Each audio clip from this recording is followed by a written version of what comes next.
اب دیکھیں تقلید کے اندر بہت سے لوگ پھر اندھی تقلید کے شکار ہوئے اور یہاں تک باتیں کہی گئی جیسے امام ابو الحسن کرخی حنفی وہ کہتے ہیں کہ ہر آیت جو ہمارے اصحاب کے مسلک کے خلاف ملے وہ معول یا منسوخ ہے، اس کی تعویل کی جائے گی یا اس کو منسوخ وہ سمجھا جائے گا۔ اسی طرح ہر مخالف حدیث بھی معول یا منسوخ ہے۔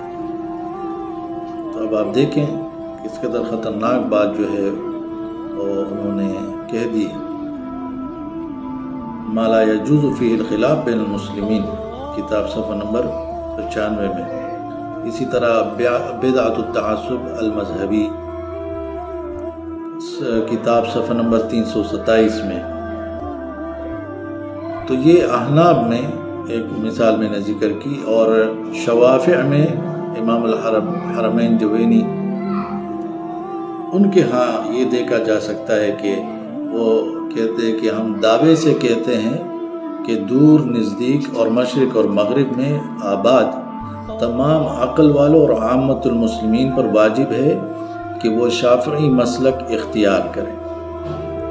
عوام کل انعام یعنی مویشی نما اور جاہل اور اوباشوں کے لیے شافعی مسلک کی تقلید ضروری ہے، کیونکہ اس کے علاوہ ان کے سامنے کوئی دوسرا راستہ اور متبادل نہیں بچتا۔ مغیث الخلق فی ترجیح القول الحق جوینی رحمہ اللہ، ان کی جو صفحہ نمبر 16 ان کی کتاب میں یہ موجود ہے۔